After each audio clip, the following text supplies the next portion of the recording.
All right, what's up, everybody? Welcome back to Trucking California with Velox 18. It is time for this week's weekly review, so stay tuned.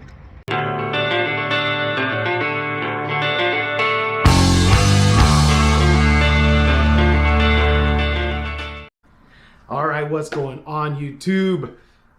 Let's get into the numbers, man. I'm just sitting here in a hotel, and I am ready to just unload the entire week on you guys so that you guys know, kind of just give you the weekly review. That's what it is. It is what it is. If you guys don't know yet, every week I try and show you guys, tell you guys what runs I made, what loads I hauled, and how much money I made versus how much fuel I spent, and show you guys my numbers. And you know, IRS people, come at me, bro. We'll see if they watch YouTube, and if they come at me and think that I'm you know, doing something I shouldn't be doing, come at me. I'm all legal. So I'm not too worried about showing everybody my numbers. It's definitely not a bragging thing, although this week was a good week, a lot better than the previous weeks. It's not like I'm putting my numbers out there to try and gloat or act like I'm something. I'm just trying to figure things out, guys. I do want to put my numbers out there so that people who are interested in getting into truck driving, who want to know, well, how much money can you actually make? A lot of guys don't like to say what they make. And partially because they don't want the IRS to come knocking, partially because they don't want people to come in and take their loads from them. And then partially, you know, you just, I don't know, some guys just, it seems like the guys who make good money don't like to share it as much, and then the guys who don't make very good money act like they make good money, and they tell everyone, oh, this is how much money I make. So I'm neither of those types of people. The reason I'm sharing is just information so that anyone who's interested in becoming an owner-operator, I used to be leased on. I would share my information in those older videos about what it's like being leased on and the money you can make being leased on to a small carrier locally, all that good stuff. Now I'm a carrier. I'm the carrier. And so that's what the weekly reviews are about. I just started my authority where we hit 30 days last Wednesday. So we're 30 days in. We got set up with Coyote Logistics because they make you wait 30 days. There's a few others that I'm looking at trying to get into after 30 days. A lot of them want 60 days, 90 days. So we're just running with what we can right now. Uber, Convoy, TQL. Those have been the main ones we've been hitting. So without further ado, the first load we had this week, all the way back on Sunday night, we went to Stockton, which is about, I don't know, 35 miles from my house, 30 miles from my house. We went up to pick up some Niagara water, bottled water. We spent like 4 hours there waiting. It was ridiculous. So we had an appointment to drop it off at a grocery store in Taft. So we ran that load down to Taft Sunday night, or really Monday morning. We got there a little bit late for our appointment because the shipper was late setting everything up. And then we did this interesting little you know, grocery store dock. It wasn't super tight and narrow, but it was interesting enough between you know, having stuff loaded up in the trailer and then having it sloped down so much, you know, at a pretty tough angle, and trying to dock it in next to that wall, you know. And I'm still not used to docking. Let's just be real about that. I was tanker for a long time. So docking is still a you know, a little bit of a challenge for me. And the new truck, 260-inch wheelbase. It's not crazy long, but it's not short either. So I'm getting used to it. We're working our way through that. But anyway, that was an Uber Power Loop trailer. We had done a beer load from Van Nuys, and then it was a loadout trailer on the way back. So we went and got this trailer. Loaded up with that water, took it to Taft, and then we delivered that trailer to Van Nuys, back to Anheuser-Busch and Van Nuys. So that first load paid us $800. You guys will remember, if you've watched any of my videos, the rates coming from Northern California into Southern California are always worse. So that wasn't a great rate, but it got us south. So we went from Van Nuys over to the Flying J in Jurupa Valley. We stayed there over the night. We took our tent off. Oh no, first we had to pick up our load. So anyway, we picked up the next load and then we stayed the night at Flying J. But nevertheless, we picked up our load at the Walmart distribution center in Eastvale. It's where they get a lot of stuff coming in from the ocean ships.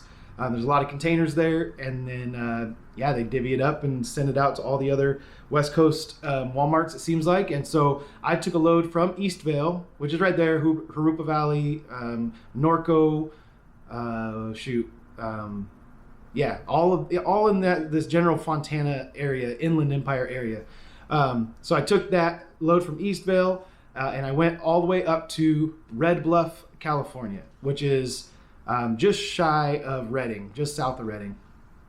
And we went and we made that delivery, and it was a super, super, super easy drop and hook, and we were out of there. I mean, couldn't have been. I mean, we waited in line a little bit on that first time going in there, and it was maybe 40 minutes tops, maybe 45 minutes. So it was in and out, and we were done, and we were gone. And that load from Eastvale to Red Bluff paid us $1,900.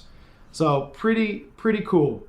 Now, before we left Southern California, we were able to secure an Uber load that we were going to load out in the Swift trailer. And this Uber load picked up in Dunsmuir, California.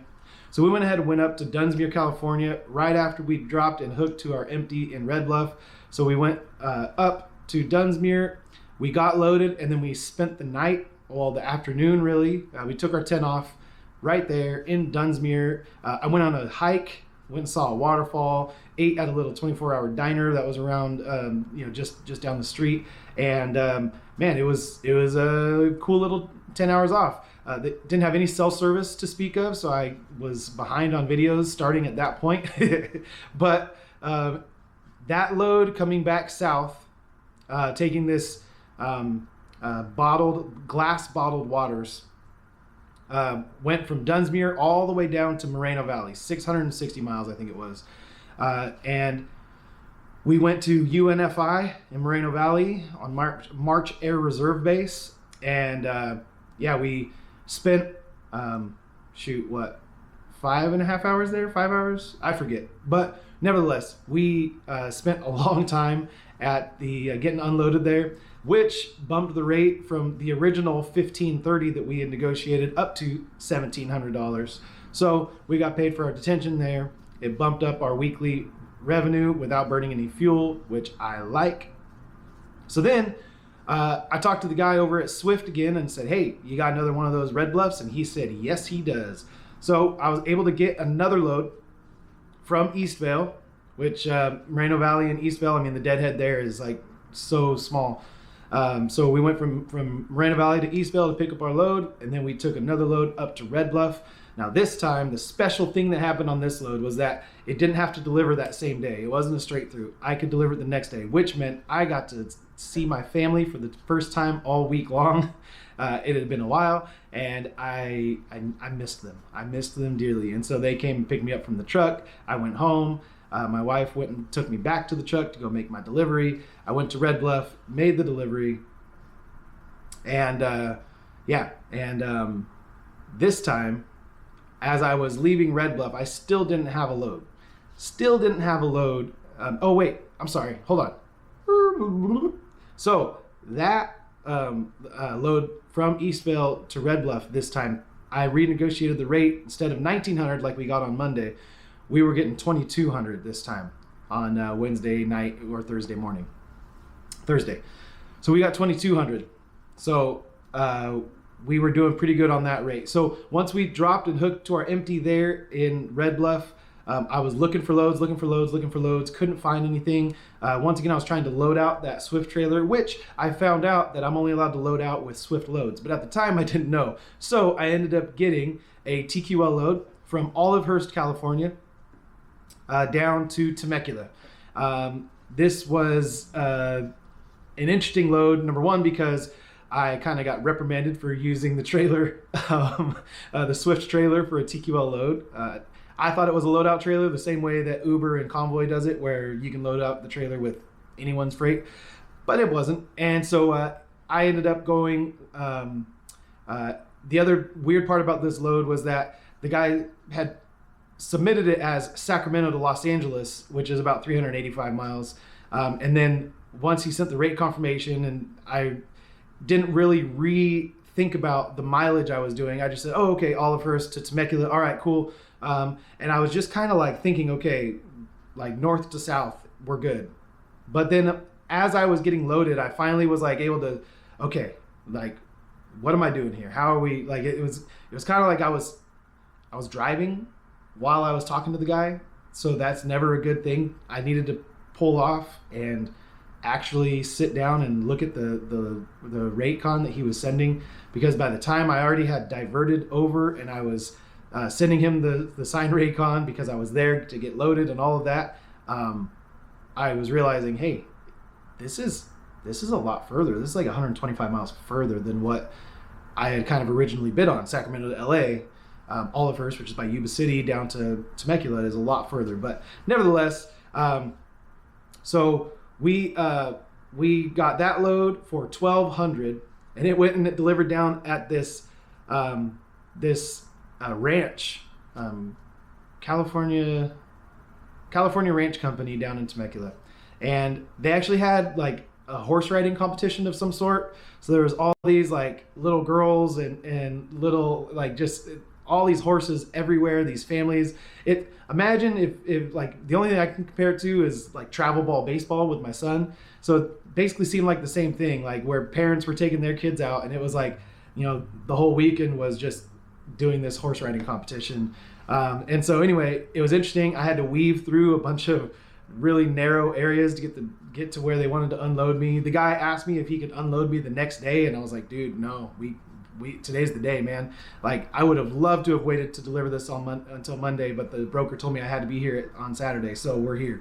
So anyway, so we got that off the truck, and that brings us to our weekly totals. All right, so this is the part where I'm going to show you guys my numbers. Mileage. Okay, I didn't tell you guys the mileage on each load because, to be honest, I got tired of doing it.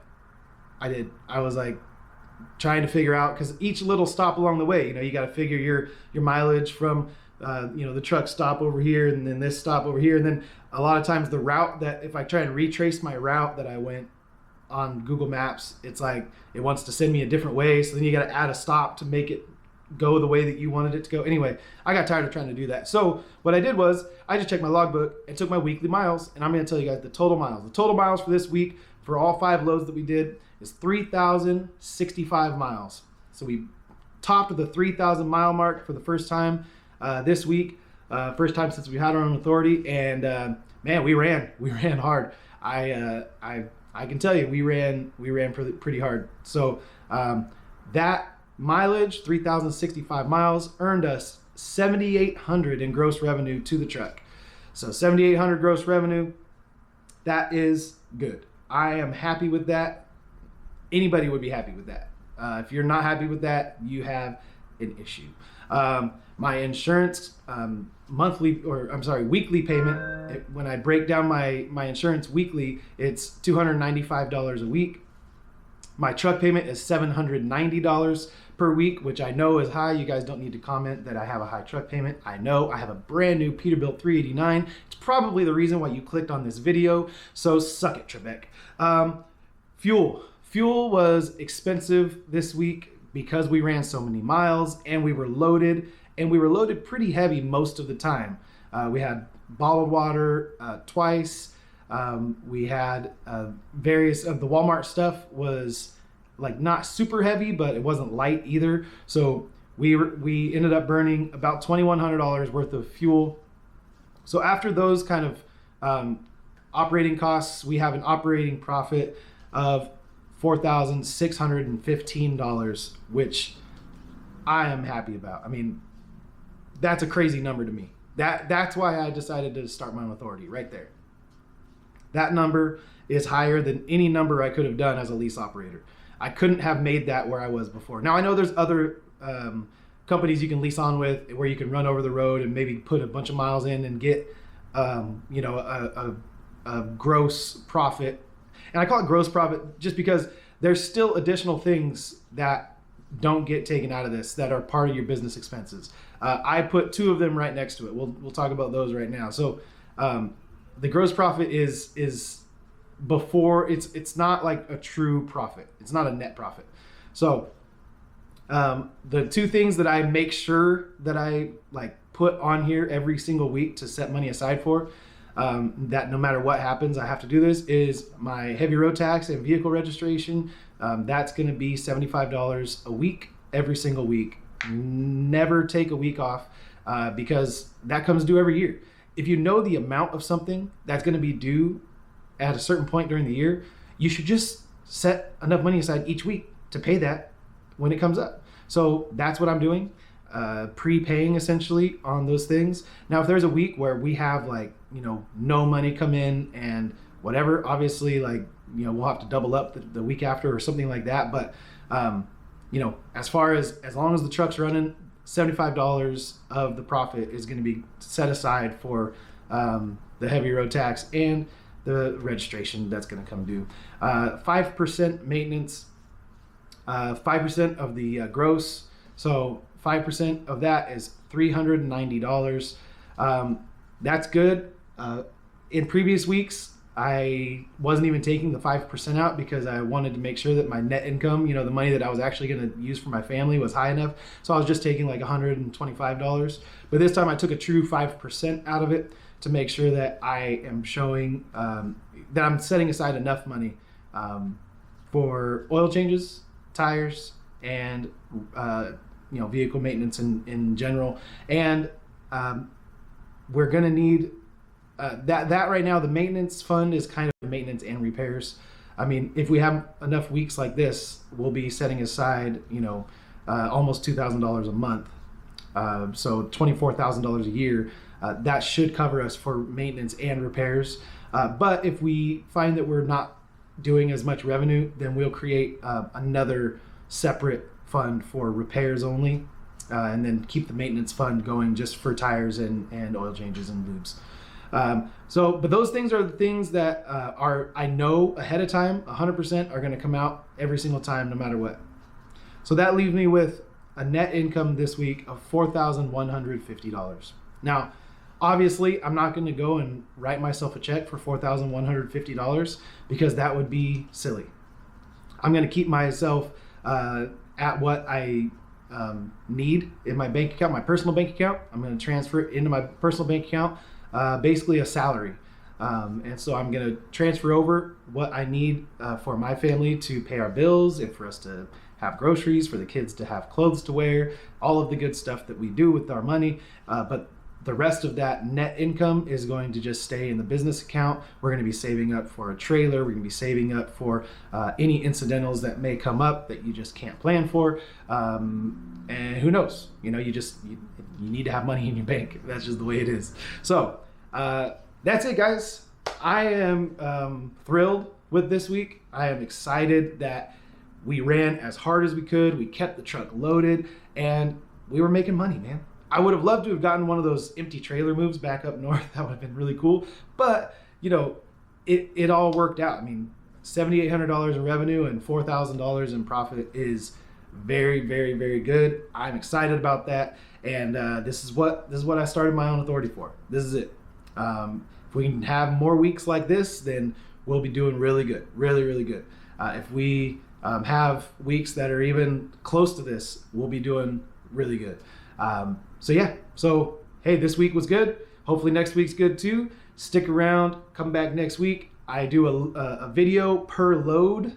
Each load gets its own video, a vlog, so to speak, and then I do these weekly reviews every weekend to let you guys know from Sunday, first day of the week, to Saturday, the last day of the week. And I don't ever include an 8th day. A lot of guys, when they do a weekly review, they might have a load on the truck that's delivering, on the, like if I had a load that was delivering on a Monday or whatever, or on a Sunday, and I started Sunday night with my, you know what I mean? Like I'm just going to do midnight Sunday morning, Saturday night, midnight. That's the cutoff, just like a normal week. That is the when the new week begins at 12:01 Sunday. If the load's not off the truck by then, it doesn't get counted. So I like to keep my stuff black and white, black and white, black and white. That's how I roll. So yeah, stay tuned for more from Velox 18. All right.